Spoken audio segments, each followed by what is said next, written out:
नमस्कार, मैं कमलेश कबीर आपका एक बार फिर स्वागत करता हूं इस नए एपिसोड में।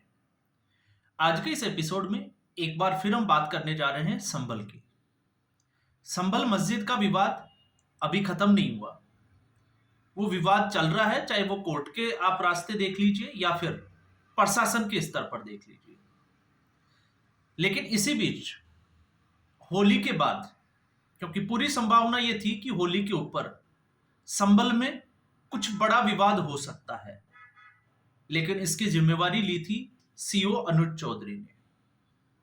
होली भी मनाई गई लगभग 46 साल के बाद में, और उस दिन नमाज भी पढ़ी गई। लेकिन ऐसी कोई खबर नहीं आई जिससे कि आपको यह लगे कि वहां पर हिंसा जैसी कोई घटना हुई हो।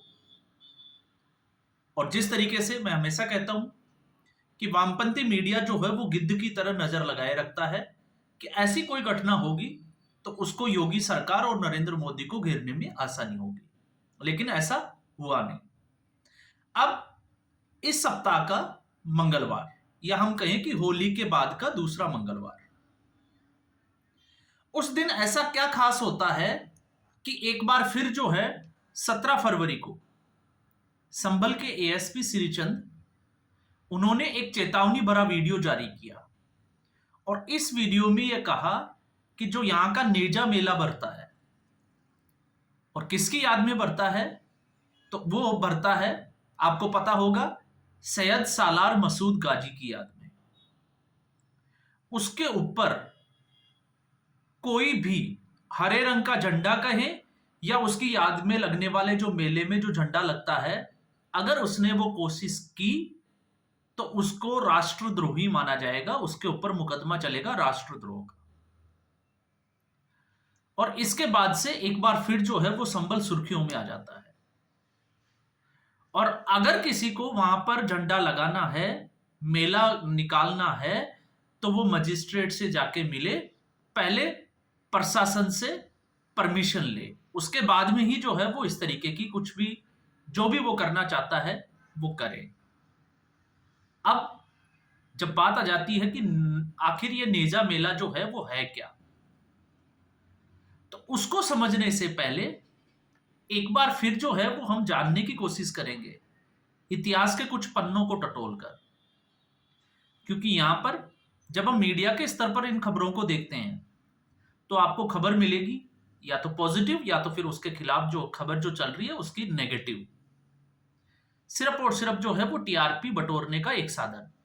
लेकिन हम उसमें नहीं जाके हम समझेंगे कि इस विवाद की जो जड़ है वो क्या है। और जब हम बात करते हैं इतिहास के पन्नों की, तो जो लोग आनंद फानंद में इस तरीके की वीडियो बनाते हैं जो इतिहास के पन्नों को नहीं टटोलते, या तो उनको लगता है कि योगी आदित्यनाथ जो कर रहा है वो सही कर रहा है, तो फिर वो एक समुदाय विशेष को लेकर जो है वो अपनी टिप्पणी करना जारी करते हैं। दूसरे जो है वो ये देखते हैं कि योगी जो है वो धार्मिक धर्म विशेष के खिलाफ अगर कोई एक्शन लेता है तो आप उसको कटघरे में कैसे खड़ा करते हो। लेकिन नहीं, हम इससे जो है वो बचते हुए हम कोशिश करेंगे कि इसकी जो सटीक जो जानकारी है, फैक्ट्स जो है वो क्या कहते हैं। और जब आप फैक्ट्स की बात करते हैं तो हमने कुछ ऐसे इतिहासकारों की किताबों उठाई, उनके पन्ने टटोले, जो कि इसी समुदाय से जुड़े हुए हैं, मुस्लिम समुदाय से, ताकि आपको जिस कंट्रोवर्सी को हम समझना चाह रहे हैं उसमें आपको दुविधा ना हो। क्योंकि हर किसी का देखने का जो नजरिया होता है वो अलग तरीके से होता है।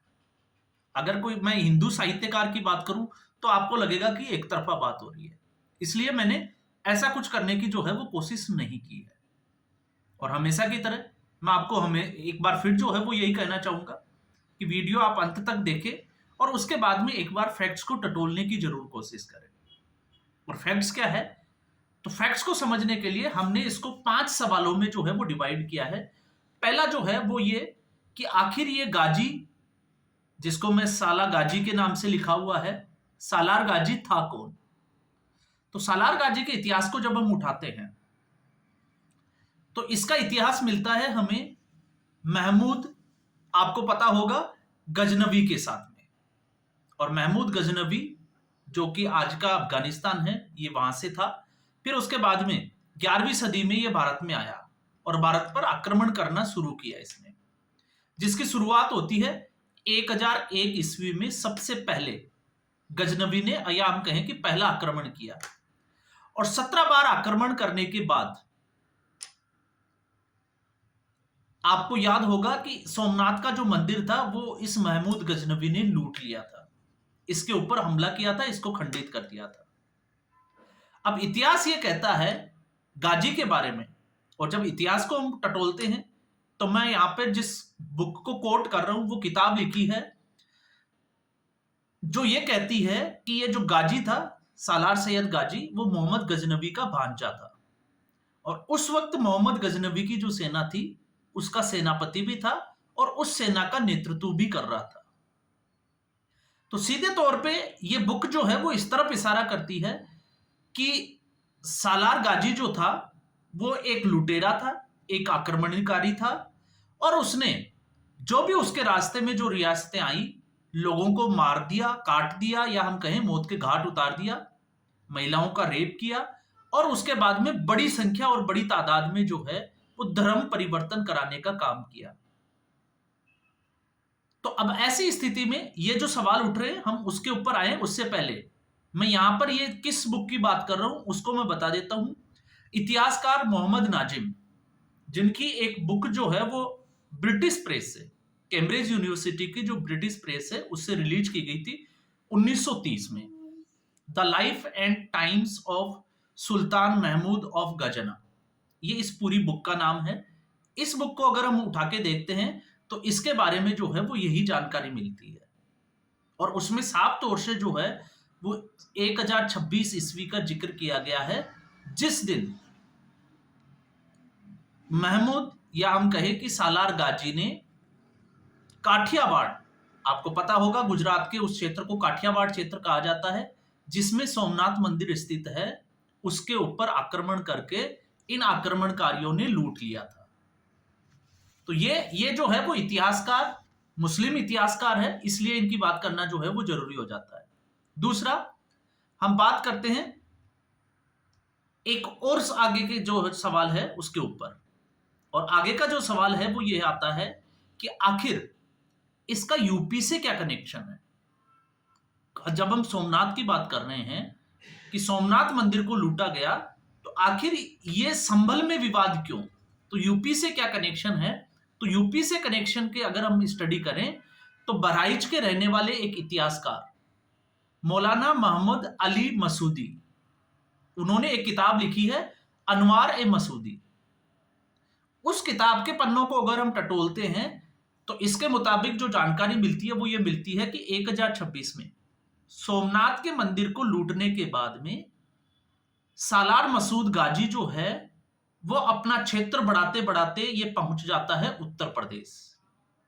आज के बहराइच का जो क्षेत्र है ये वहां तक आ जाता है 1030 के आसपास, और 1030 ईस्वी में इसका सामना होता है यहां पर जिसकी हम बात कर रहे हैं, राजा सुहेल देव।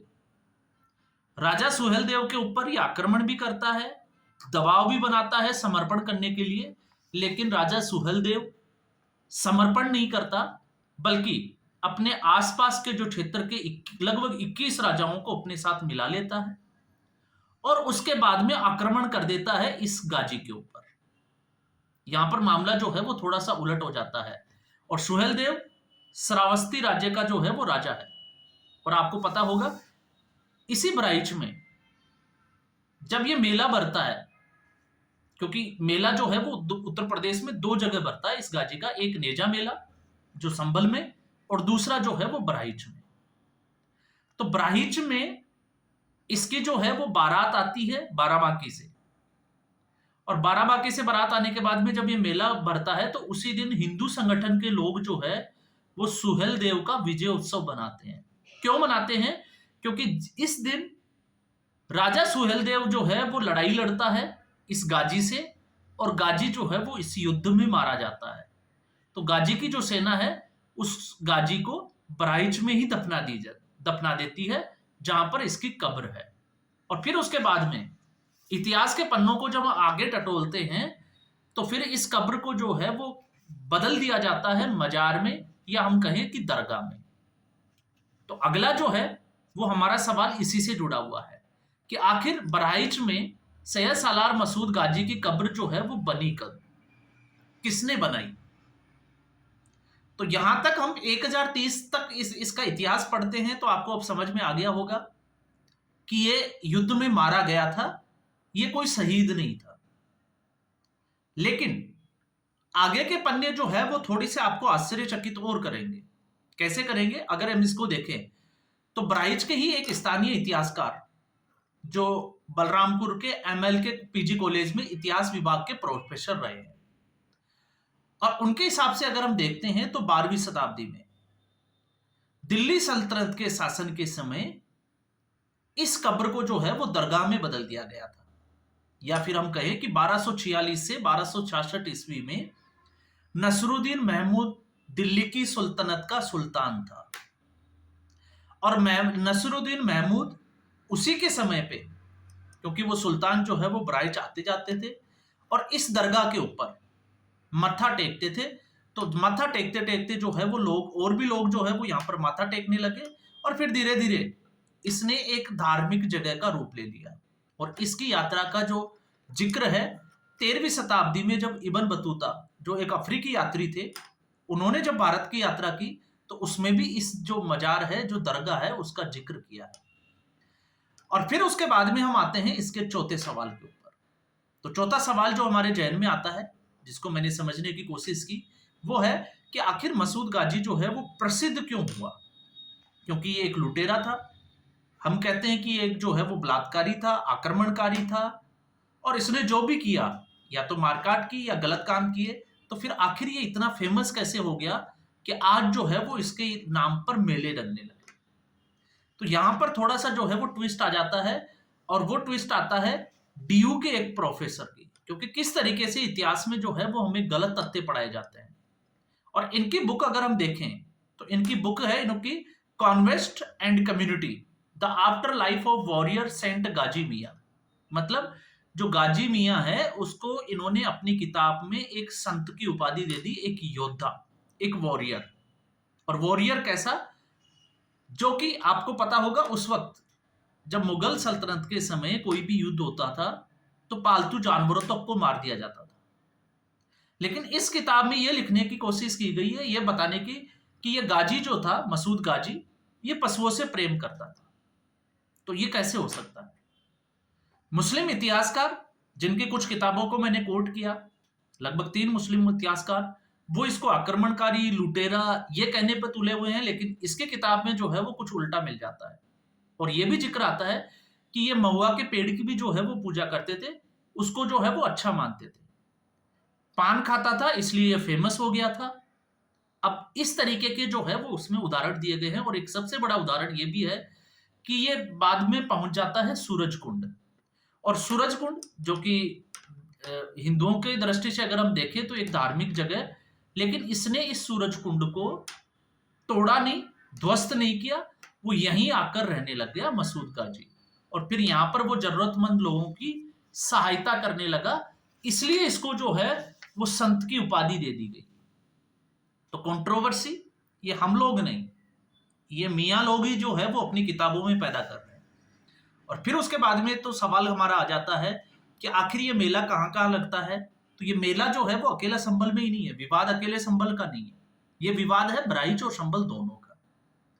बहराइच में जैसे कि मैंने आपको 2 कोट किए, 2 बुक्स को, तो यहाँ पर जो है वो सालाना उर्स की तरह जो है वो यहाँ पर मेला लगता है। और जिस मैं बात कर रहा था बाराबांकी की जो दरगाह है, चर्चित दरगाह देवा शरीफ से यहाँ पर जो है वो बारात आती है और उसके बाद में यहाँ मेला लगता है। और यहाँ पर मुस्लिम लोग जो है वो ये उर्स का मेला लगाते हैं, और हिंदू संगठन के लोग जो है वो राजा सुहेल देव जिसने इसको मारा था युद्ध में, उसके विजय उत्सव मनाते हैं। और साथ में संभल में जो है वो इसका नेजा मेला लगता है, जो कि होली के दूसरे मंगलवार को लगता है। अब ऐसी स्थिति में कुछ चीजें जो है वो निकल कर ये आती है। एक, जैसे कि हमने इतिहास की बात की कि किस तरीके से इतिहास को तोड़ मरोड़ कर जो है वो हमें पढ़ाया गया। अब इसकी वजह क्या है, आखिर यहां पर जो है वो हरा झंडा लगाने की वजह क्यों है। तो इसका मतलब ये होता है कि ये सीधे तौर से जो है वो हिंदुओं को या धर्म विशेष समुदाय के लोगों को ये दिखाने की कोशिश करते हैं कि हम लोग जो है वो आपको गुलाम बनाए रखते हैं, हमने आपको गुलाम बनाया है और आज भी हमारी अवधारणा जो है वो इसी से रिलेटेड है। और अब जब ऐसी स्थिति में कि उत्तर प्रदेश का जो मुख्यमंत्री है योगी आदित्यनाथ बन गया, तो अब ये स्थिति जो है वो थोड़ी सी उलट नजर आती है। आपको इसके साथ में ये भी जानकारी होनी चाहिए, जिस सीओ अनुज चौधरी की हम बात कर रहे हैं, जिसने होली के ऊपर एक बयान दिया था कि जिसकी रंग झेलने की कैपेसिटी हो वो ही घर से बाहर निकले, जिसकी कैपेसिटी ना हो वो अपने घर में रहें, अपने बीवी बच्चों के साथ रहें और फैमिली के साथ में क्वालिटी टाइम स्पेंड करें, बाहर आकर किसी भी तरीके का कानून को हाथ में लेने की कोशिश ना करें। और इसी चेतावनी के बाद में जब हम श्रीचंद की चेतावनी की बात करते हैं तो उसके बाद में एक बार फिर जो है वो सीओ अनुज चौधरी को फ्लैग मार्च करते हुए भी देखा गया। तो यहां पर प्रशासन ने इस बार, जो कि एक सरकारी जमीन के ऊपर ये जो है वो मेला भरता है, उसकी परमिशन नहीं दी। तो इससे आपको अंदाजा लगेगा कि योगी आदित्यनाथ इस वक्त जो है वो इतिहास को, पन्नों को पलटना ही नहीं, इतिहास के उन पन्नों को भी जो है वो बंद करने की कोशिश कर रहे हैं जो झूठे तरीके से या झूठे तौर पर जो है वो दूसरों के ऊपर थोपे जा रहे हैं। एक धर्म विशेष समुदाय के लोगों को जो है वो जो राजनीति का फायदा उठाने हैं या उठाने की कोशिश करते हैं, उनके लिए ये जो है वो साफ तौर से चेतावनी है। और एक सबसे बड़ी जो चेतावनी है वो फिर निकल कर आती है कि अब जो है वो समय बदल रहा है। अब इनको देर सवेर जो है वो ऐसे जो असामाजिक तत्व है इनको एक्सेप्ट कर लेना चाहिए कि अब जब समय बदल रहा है तो आप जैसा करते आए हैं वैसा आगे जो है वो होने वाला नहीं है, क्योंकि अब जो समय आया है वो इसके उलट हिंदू जागृति का, एक हम कहें कि हिंदू जागरण का समय आ गया है। ऐसे में किसी भी लुटेरे को और किसी भी आक्रमणकारी को आइडल मानकर इस तरीके के धार्मिक आयोजन इस देश में नहीं होंगे। तो ये साफ तौर से जो है वो एक चेतावनी है योगी आदित्यनाथ की और उसके प्रशासन की। तो आज के एपिसोड में बस इतना ही। उम्मीद करूंगा वीडियो एपिसोड आपको पसंद आया होगा। वीडियो को लाइक करें, शेयर करें, चैनल जरूर सब्सक्राइब करें। धन्यवाद।